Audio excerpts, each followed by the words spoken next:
I didn't think a single text could stop me cold. But there it was, glowing on my screen like a slap in the face. You won't be coming on the family cruise. Rachel would prefer it stay just family. My heart didn't just drop, it buckled. My son, my only child, had sent that. Daniel. The same man I handed the keys to a fully paid house just months ago. That house. I built it for him in every way. Scraped savings, sleepless nights, pure love. A gift. Something stable for his growing life. But I guess I wasn't part of that life anymore. I just stared. My chest locked up. My ears rang. My fingers, ice cold, typed back the only word I could muster. Okay. One word. That was all.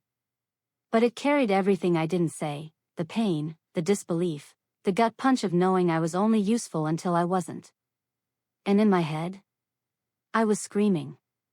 So, I'm good enough to buy your dream house, but not good enough to sit at your dinner table? Not good enough to float on your damn cruise ship? My heart thundered. Breath hitched. But my face? Nothing. Stone. Empty. Something in me gave out, quietly. The part that always smiled, always swallowed it down. Gone. The phone buzzed again. Rachel. I hope you understand. It's just simpler for everyone this way. Simpler. Of course it is. Now that she's got the house. Now that she's got everything she wanted. I set the phone down. My hands were still trembling. But there were no tears. Because something else was waking up in me. Something sharp. Something done being soft. They really thought I'd just sit there and take it. They were wrong. The silence after that message wasn't gentle. It screamed. I sat in the same kitchen, my kitchen, but it didn't feel like mine anymore. The sun crawled across the tile like a ghost. Hit the chairs, the counters I picked out. The curtains I stitched by hand. I built that space for them. For Daniel. For Rachel. For a family I thought I belonged to. Now? It felt like a museum of bad decisions. Every photo on the wall mocked me. Grinning memories from trips I paid for, Disney when Daniel was little, Cancun when Rachel first came around, that snowy Christmas cabin. All of it. Me funding it, me justifying their silence with, "It's my gift." And that housewarming party? I see it clearly now. Spring. Sunshine. A house I gave them with no strings. Paid in full. No debt. No questions asked. Rachel took my hands back then, eyes shiny with what I thought were real tears. "Helen, you didn't have to do this. We're so grateful. You'll always have a room here. You know that." And I believed her. Because mothers believe. I remembered the paint fumes in their bedroom as I rolled lavender across the walls, alone. Because Rachel said lavender was calming. I remembered hauling in furniture I ordered online. Building it in my garage. Every lamp, every blanket, every rod, picked with care. I kept myself busy. It was easier to stay moving than face how distant they were becoming. I told myself it was just stress. Just work. Just young people adjusting. But it wasn't. The truth was heavy now. Heavier than all those boxes I carried in. I had stopped being a person to them a long time ago. I was the fixer. The funder. The quiet solution. And once the money stopped flowing, the woman behind it didn't matter anymore. The next morning, I couldn't stand the quiet. I picked up the phone. Called Eleanor. She didn't ask a single question. Just showed up.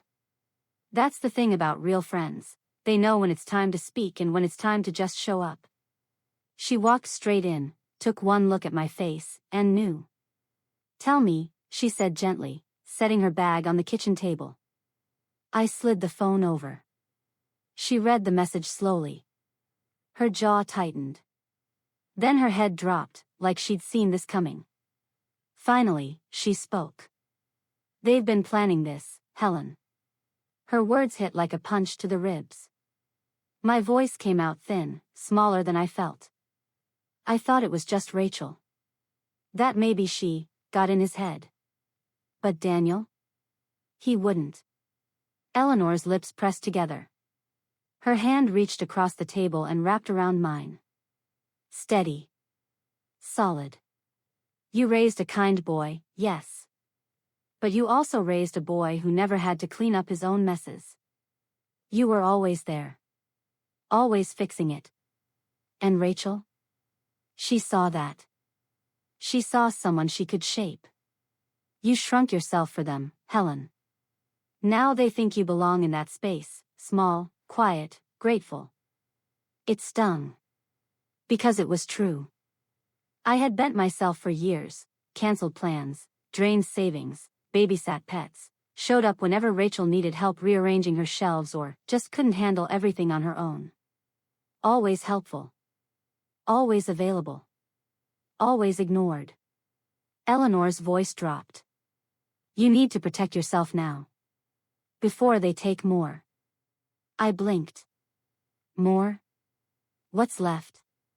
Her gaze sharpened. "Have you checked your accounts lately?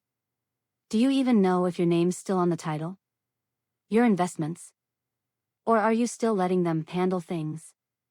My stomach clenched. Cold dread coiled in my gut. Why wouldn't I trust them? They were my family.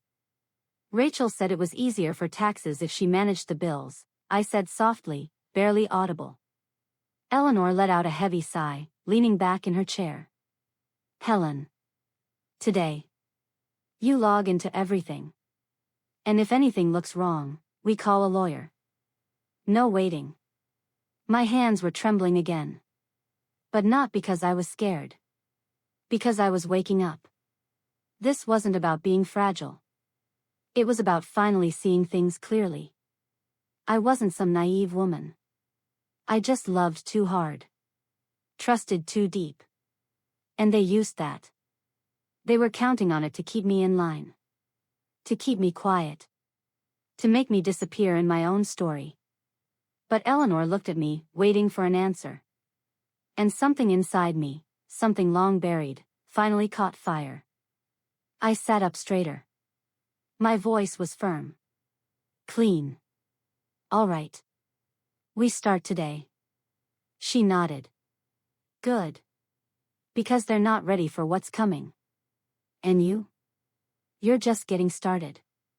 They were counting on it, to keep me in check, to keep me quiet. To erase me softly from my own life. But Eleanor didn't blink. She just waited. Hands calm. Eyes steady. And in that moment, something old and angry inside me kicked its way to the surface. I sat straighter. Spine like steel. "All right.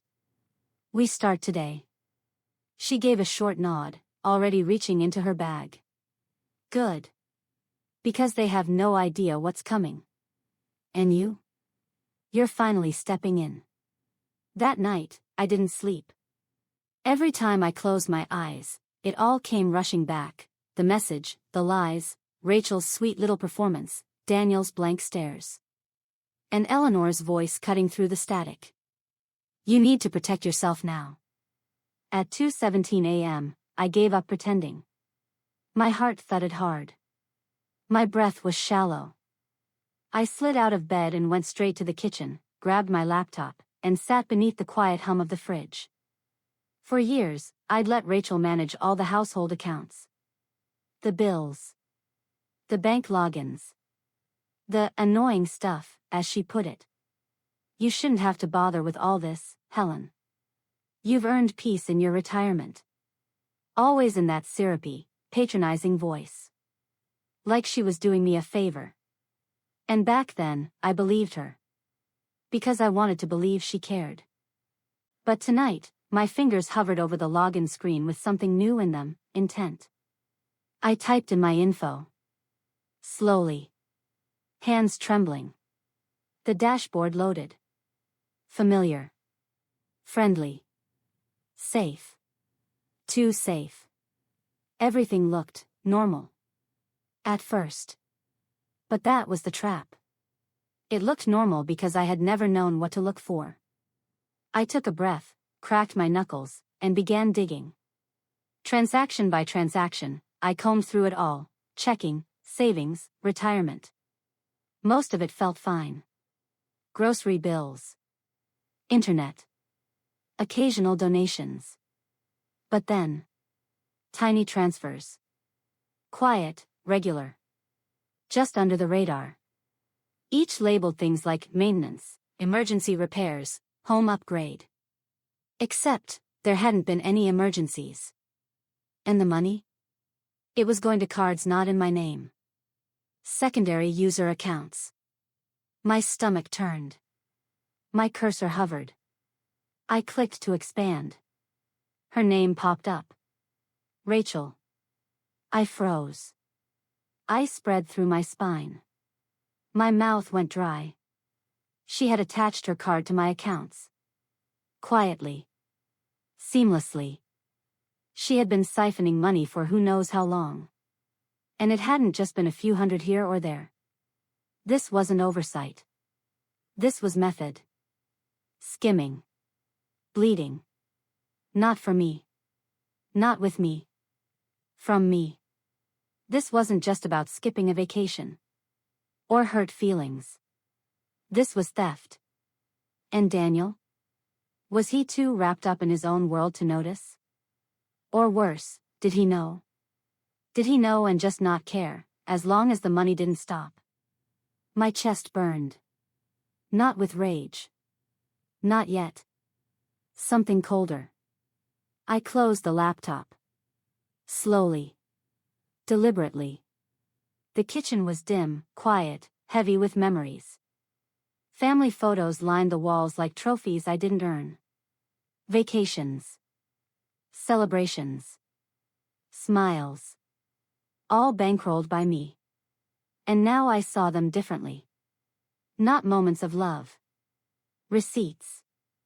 I sat back in my chair, voice barely above a whisper. You gambled with my kindness, Rachel. You gambled with my trust.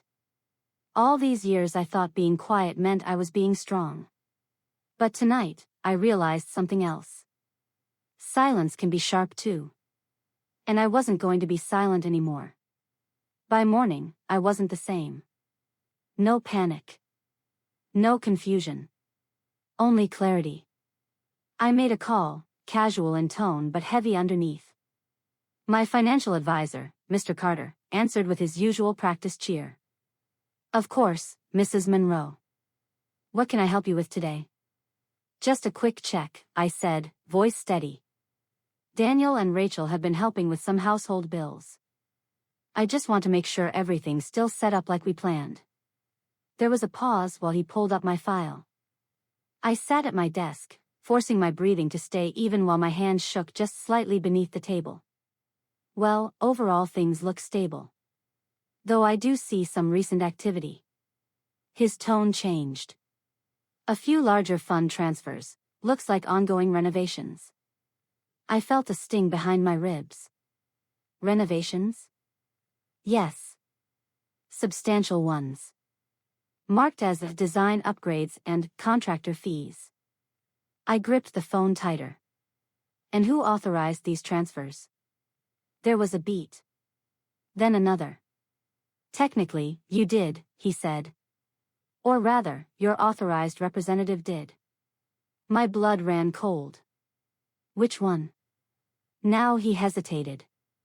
Mrs. Rachel Monroe. She's listed under the durable power of attorney you signed last spring. She has full access. I closed my eyes. I remembered that day like it was yesterday. Rachel smiling as she handed me the forms. This is just in case anything happens, Helen. You know, emergencies. She even brought the notary with her. Always so helpful. Of course she did. Thank you, Mr. Carter, I said, calm on the outside. Could you flag any future transfers for my direct approval? I'll be managing things more closely from now on. Absolutely, Mrs. Monroe. When the call ended, I didn't cry. I didn't scream. I just sat there. Still. Solid. Rachel wasn't helping. She was preparing. Preparing to take everything, quietly. Methodically. They were planning for a future that didn't include me. They were spending like they'd already inherited it. And the worst part? I'd made it easy. I turned my eyes to the locket on the windowsill. My husband had given it to me on our 30th anniversary. I could still hear his voice, warning me gently over the years. Just be careful. Don't trust too quickly. I wanted so badly to believe he was wrong. That family would never turn. But they had. And I had let them. I kept shrinking to keep the peace. Letting things go. Biting my tongue. Making myself small to fit into their lives. But love without respect? That's not love. That's a prison. And this morning, I had just found the key. I stood there, staring at the empty shelf across the room. That was where the housewarming photo used to sit. The one of Daniel and Rachel grinning like they'd just built their life from scratch. I took it down 2 nights ago. Didn't say a word about it. Didn't need to. And now? The shelf looked better without it. So did the room. So did I. They gambled everything on the hope that I'd stay silent. They were about to find out what that silence really meant. That afternoon, I walked to the park. I didn't want to be in that house a second longer. Not surrounded by couches I bought, curtains I hemmed, and memories I funded. I needed space. Air. Somewhere that wasn't built by my sacrifice and branded with their entitlement. The big oak tree was still there. The one he used to sit under on Sundays. Newspaper in hand. I'd feed the ducks while he read. It was our ritual. Our escape. He called it our corner of calm. I sat on that old bench beneath the wide branches. The breeze was warm and slow. Like it had time for me. I didn't speak. Not at first. Just sat. Just breathed. And then quietly, like I didn't want to startle the moment, I whispered. You would have seen it, Greg. You would have warned me. My fingers found the locket around my neck. I rubbed my thumb over the engraving, our anniversary date. The day we paid off our first home. The day we thought we were building a legacy. Daniel was still just a boy then. All big eyes and scraped knees. Obsessed with treehouses and bike ramps. Not this. Not schemes. I bit down hard on my lip. Felt the pressure. Held it. No crying. Not anymore. I had wasted enough tears trying to love people who only saw me as useful. The next morning, I was standing at the law office before the receptionist even flipped the sign to open. James Carter, my attorney, had been with me for years. He helped set up our wills. He handled the house transfer to Daniel and Rachel. And yes, he was the one who filed that power of attorney Rachel insisted I sign. Back when I thought trust was protection. He greeted me with a smile, but his eyes gave him away. Helen, I wasn't expecting you so early. Everything all right? I sat down across from him. Folded my hands in my lap like armor. Voice steady. Sharp. I need to reverse the property gift. He blinked. Caught off guard. You mean the house deed? The transfer to your son and daughter-in-law? That's the one, I said. I want it undone. Every financial power revoked. Lock everything down. And I want every single transaction she's made, documented. Tracked. Recorded. He paused. Not in disagreement, but in recognition. He knew exactly what that request meant. Helen, this might create serious tension. They already lit that match, I said without hesitation. I was just too blind to smell the smoke. He nodded slowly. The silence between us wasn't awkward, it was decisive. All right. We'll get started. I wasn't finished. And I want everything they've done with my accounts logged. Every withdrawal. Every bill Rachel paid. Every time she moved money or adjusted something without telling me. His expression shifted, just slightly. A flicker of respect passing behind his usual professionalism. We'll need that anyway, in case this escalates. It's going to, I said plainly. Let's stop pretending it won't. He began scribbling notes. Quiet but fast. Efficient. You may want to consider hiring a private investigator. I tilted my head. You think we're already there? James looked up, voice low but unwavering. Rachel's not just manipulating you. She's laying groundwork. Legal groundwork. If she's been pulling strings behind the scenes, she's likely building a narrative to justify it later. A paper trail. If we don't have our own version, something clear, undeniable, we're playing catch-up.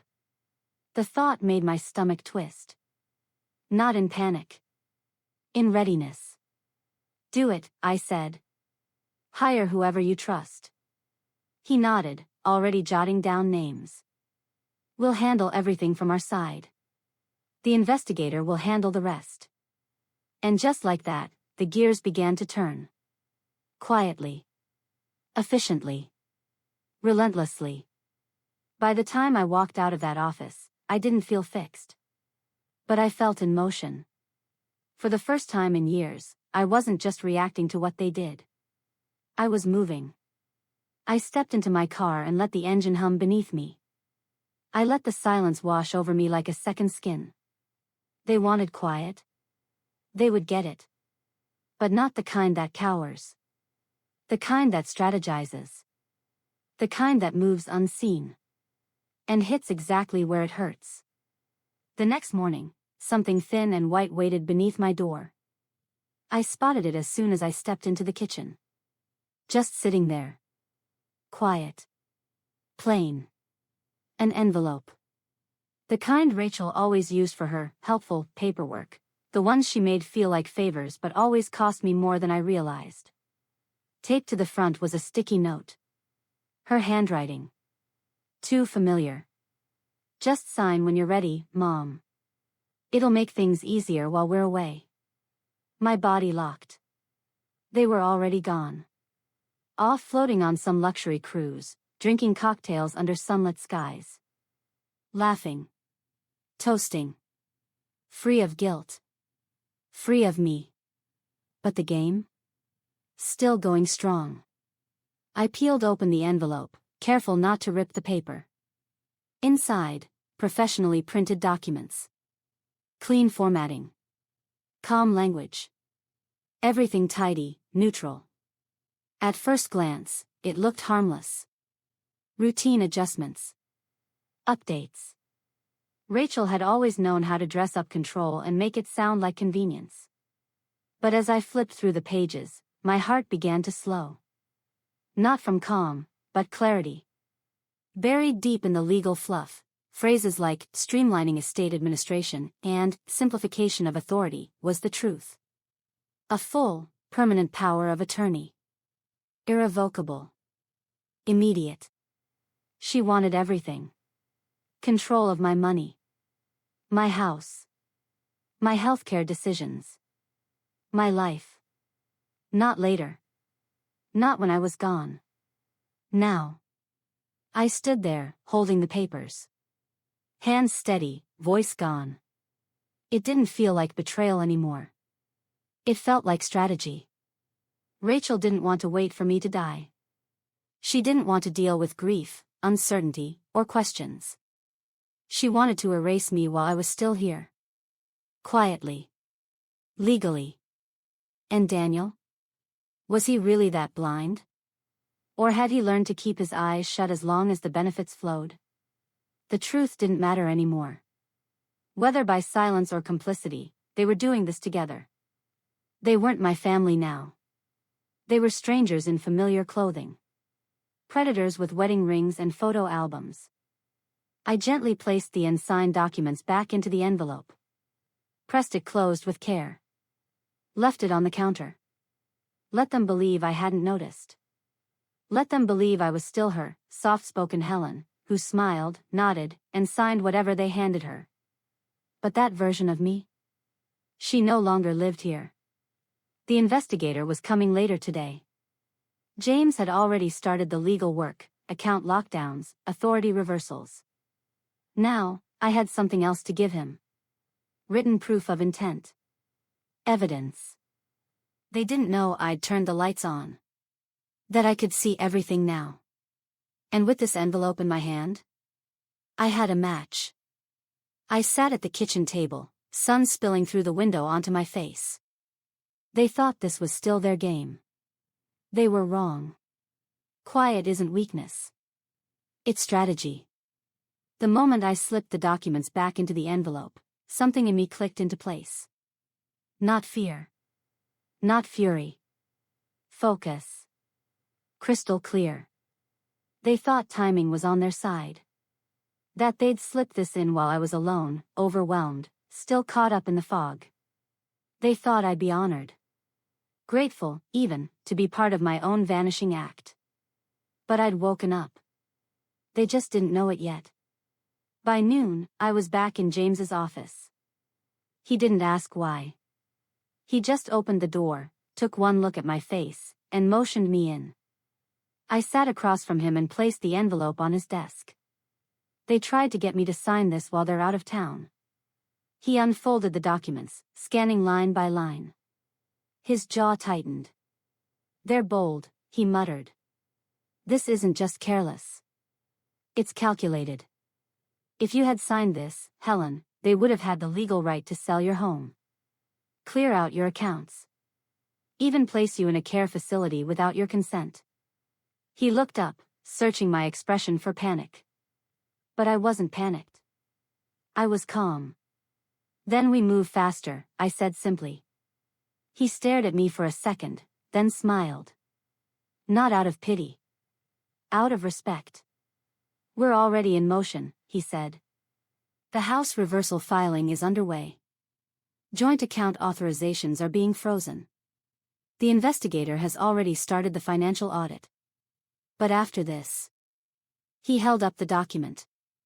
We escalate. Lock everything down, I told him. No access.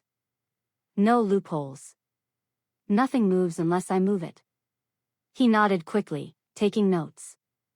We'll also add a protective clause to your estate. If they attempt legal manipulation later, we'll have a documented timeline of coercion. Every step they took, we'll be ready. I exhaled slowly. Let my shoulders drop. My hands were still. My spine was straight. For the first time in months, I didn't feel like I was drowning in damage control. I was laying bricks. A wall they didn't see coming. And when it hit them, it would be too late. When I stepped back into my house that afternoon, the walls looked the same. But I didn't. I moved through the rooms like I was walking through someone else's memories. The air was still, but not peaceful. Just quiet in that way hospitals feel quiet, like grief had walked through and rearranged everything. Every corner of that house was soaked in my sacrifices. The cozy living room? I paid for it. The dining set they always complimented? Mine. The memories layered into the furniture weren't shared, they were extracted. I paused in front of the shelf where their housewarming photo used to sit. The one I removed 2 nights ago. The shelf looked better empty. So did I.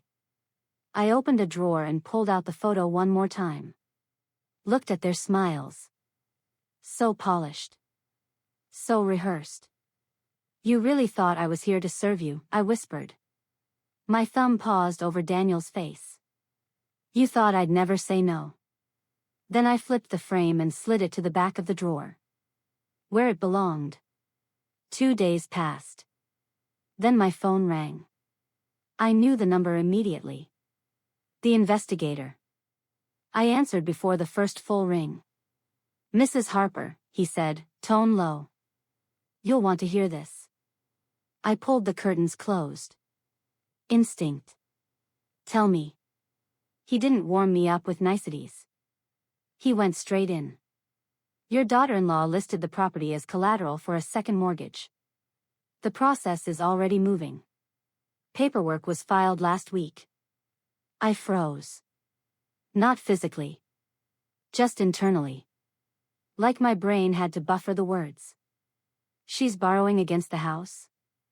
Yes, ma'am. Full application. And she presented it as a clean family transfer, no mention of any manipulation, no disclosure about the power of attorney. The lender noted their strong family support structure.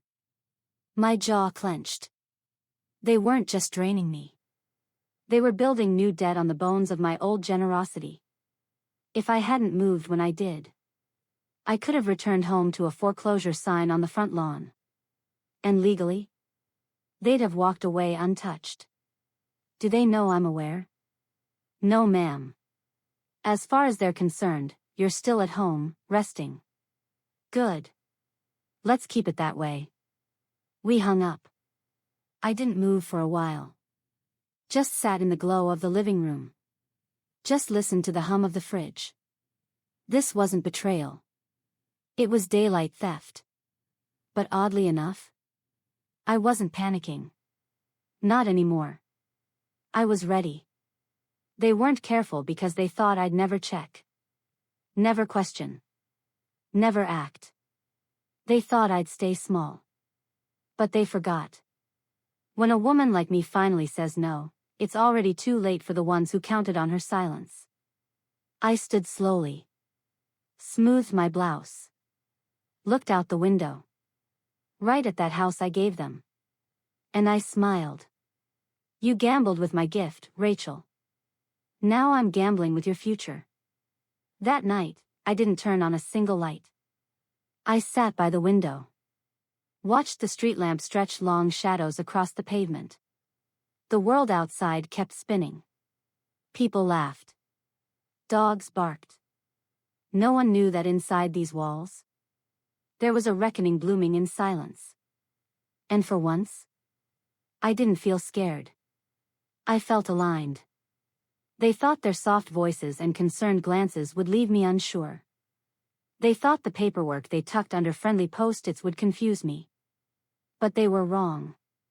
They built their future on my silence. And I stopped holding my breath. A neighbor's car pulled into the driveway. Headlights lit the empty shelf above the mantel for just a second. The spot where their photo used to live. It looked cleaner now. More truthful. I whispered into the dark. They gambled with my gift. Now I'm gambling with their future.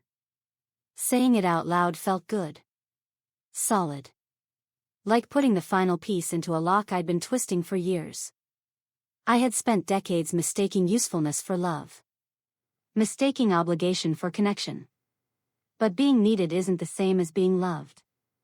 They didn't love me. They loved my wallet. My help. My yes. The moment they didn't need me anymore, they erased me. With politeness. With control. With smiles. They were already so far out on that limb. And all I had to do was stop holding it steady. I closed my eyes and pictured Rachel's face. That sugar-coated concern. The "you're like a second mother to me, Helen" routine. Lies. No one buries legal control forms under generic paperwork unless they've been planning. For a long time. I leaned back in my chair. My spine straightened. They'd mistaken my quiet for weakness. But it had become my sharpest tool. And after everything, I didn't feel broken. I felt powerful. The days ticked by like precision gears, quiet, steady, focused. No more trembling hands. No racing heart. Just motion. Clean, deliberate motion. Every morning, I found myself back in Dalton's office, sometimes before he even got there. Across the table sat the investigator, Wes, always early, always composed. Our rhythm had become a silent one. Statements passed. Notes taken. Pages turned. No wasted words. Each file revealed more rot. Rachel hadn't just linked her card to my accounts, she'd siphoned funds straight from my retirement. Cleared her credit card balance. Shifted thousands into obscure investment portfolios tied to her maiden name. And as if that wasn't brazen enough, she'd used my identity to pre-qualify for a second mortgage. They were already preparing to mortgage my gift. My name. My home. My everything. All while smiling at me across my own dinner table. Dalton slid a highlighted transaction sheet across the desk. Wes leaned forward. This volume of deception, it's not going to sit well in court. Especially given the timing. The cruise? It's a perfect smokescreen. Leaves you isolated while she drops those documents under your door. She wanted everything locked up before I caught on, I said, voice calm, detached. Complete control before I could blink. Dalton's tone was graver now. Most people never catch it in time. But you did. You didn't sign. You held your ground. I leaned back. They didn't want me out of the picture. Just powerless in it. And that realization, that cold, final truth, settled in without stirring grief. Only clarity. Only momentum. By the time I got home, dusk had painted the windows. I moved slowly, letting my hand brush over the luxury pieces she'd demanded: Italian marble countertops, polished chrome hardware, whisper-soft cabinet drawers. Each piece carried my fingerprints, not theirs. And soon, it would carry neither. I walked into the kitchen. My voice was low but sharp. You wanted to erase me in real time. Now I erase you, Rachel, before you even see it coming. The next morning was the last stop. The day everything turned. Dalton had everything prepped, the house title reversal, complete. Asset protection in place. Rachel's access revoked. Every vulnerability sewn shut like a fortress. I walked into the conference room. A long table waited. The papers lay stacked in perfect lines. A notary waited silently at the edge. I sat. No trembling. No hesitation. Only precision. The pen felt heavier than it should have. Not from doubt, but from the weight of every time I'd signed something for someone else's benefit. This time was different. I signed. One page. Then the next. And another. With every stroke, the burden lightened. And when I finished, Dalton collected the papers and gave a slow, firm nod. It's done. The reversal's filed. The house is yours again, legally and beyond challenge. Rachel can't touch a cent, not from your savings, not from your investments. Everything is protected. Every avenue they might have used. Closed.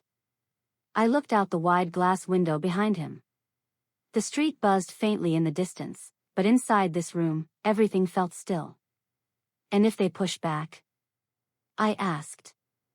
Dalton smiled. But it was a lawyer's smile, sharp, prepared. We've got a complete timeline. The false documents. The unauthorized access. The manipulation wrapped in legal jargon. Let them try. I nodded. Quietly. Finally. For the first time in years, the future didn't feel borrowed. It felt like mine again. As I stepped outside into the wind, I paused at the top of the courthouse steps. 4 days. That's how long until they return from their floating palace. For days before they waltz back into a house that no longer belongs to them. Only they don't know that yet. They don't know the locks have changed. They don't know the house, my house, has already been sold. Finalized just hours before today's reversal filing. A full cash buyer. Closed. Gone. The money is safe. In a new account. In a name they'll never find. They'll come home to nothing. And they'll never see it coming. I pulled my coat tighter and stepped into the wind, letting it wrap around me like armor. They thought I was soft. They thought I was silent. But silence can cut deeper than screams. And mine was just getting started. The morning they returned, I was already waiting. I had parked a block away, standing across the street with quiet resolve as their car rolled into the driveway. Their cruise tans glowed under the morning sun. Rachel stepped out first, sunglasses perched on her head, giving orders like she was still queen of the world. Beside her, Mark pulled out the luggage while glued to his phone, disengaged as always. Then they froze. Two unfamiliar cars sat in the driveway. A pair of moving trucks. A young couple stood near the porch, laughing with a realtor, their excitement buzzing in the air. Mark spotted me first. "Mom?" His voice cracked, confusion creeping into fear. Rachel's face twisted. "What the hell is going on? Who are these people?" The young couple entered the house. The door closed gently behind them. Their door now. I walked toward them, slowly. Deliberately. "You won't need to manage anything for me ever again," I said, my voice calm. Rachel's cheeks flushed crimson. "What does that mean?" Mark's tone cracked. "Mom, what's happening? Why are people in our house?" "Not your house," I answered softly. "Not anymore." Rachel stormed toward me. Her voice hit that sharp pitch she reserved for manipulation. "You can't do this. We were finalizing the second mortgage. We have documents." I pulled a folder from my bag and handed it to Mark. "Here are the only documents that matter." He opened it with trembling fingers, flipping through the reversal, the sale, the investigative report, and the records of every unauthorized transaction. Rachel snatched it from his hands, scanning furiously. Her breathing turned shallow. "None of this will stand," she snapped. "We were managing things for you, for your benefit. You'll regret this once you cool off. We were just trying to help." I tilted my head slightly. "Help? Like siphoning my savings? Filing a fraudulent power of attorney? Listing my home as collateral while I was still living in it?" Rachel's eyes darted, searching for a defense that no longer existed. Mark tried to interject. "Mom, we didn't mean." "Stop." The word cut through everything. They hadn't meant to get caught. And now they were watching the ground give way beneath them. Fear replaced their fake concern. Not guilt. Not love. Just fear. I pulled out another folder, thinner, heavier. "If you're thinking of legal action," I said, handing it to her, "this is what you'll face." She tore into it like she was still in control. Inside were documents, every trace of misconduct, unauthorized charges, coercive filings, forged signatures. Fraud. Elder abuse. Forgery. "That's the public record if you push me," I said. Mark's face went white. "Rachel, what did you do?" "Don't you put this on me," she snapped. "You were just fine while the money flowed in." His hands shook. He looked at her like she was a stranger. I took a breath and gave him the truth. "I was your mother, Mark. But you treated me like a mark." For a moment, I glimpsed the boy he once was, the boy who trusted me with broken toys and bedtime fears. But that boy was gone. And I was done mourning him. "This isn't revenge," I continued. "This is me protecting what's left of my peace." Rachel flung the folder onto the sidewalk. "You think you've won? You'll die alone." I smiled. Soft. Unshaken. "Alone," I said, "is freedom compared to being used." Then I turned my back. And walked away. Not once did I look back. I drove home slowly, letting the quiet hum of the engine smooth over the storm I had just walked away from. The roads were nearly empty, just like the space I was heading toward. But for the first time, that emptiness didn't feel like loss. It felt like space to breathe. The sun had dipped low by the time I pulled into the lot beside my modest apartment building.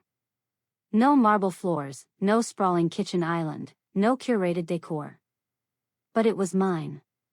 Entirely mine. And after everything, that meant more than any square footage ever could. I locked the door behind me gently, the click echoing like punctuation. A full stop to a chapter one would never reopen. Back at the house, no, their former house, I imagined the aftermath unfolding. Rachel's shrieks. Mark's stunned silence. The moving vans pulling away, the young couple laughing as they stepped over thresholds once claimed by betrayal. Everything they thought they controlled, gone. And all of it without a single scream from me. My phone buzzed once. I glanced at it without urgency. A text from Mark. "Mom, please. Can we talk? This isn't what I wanted. Please." He hadn't called me Mom in months. Only now, stripped of every shield, did he remember the name he used to say with pride. Or maybe convenience. I didn't reply. Another buzz. Another message. "I'm sorry." Rachel pushed too hard. "You know how she gets. I never wanted to hurt you." Excuses wrapped in nostalgia. Words chasing sympathy. A scramble for forgiveness now that the vault had closed and the mask had slipped. My thumb hovered over the screen. I felt nothing. No urge to comfort. No impulse to fix. Because I had finally learned the difference between guilt and clarity. "You miss me now that I said no." I placed the phone face down on the table and walked to the window. A breeze drifted in, light and cool.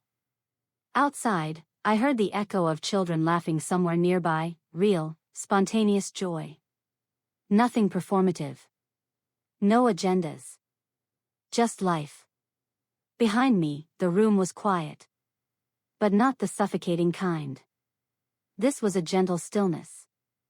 An honest quiet. No emotional debt. No careful tiptoeing around fragile egos. No giving pieces of myself just to be tolerated. They thought I couldn't survive without their approval.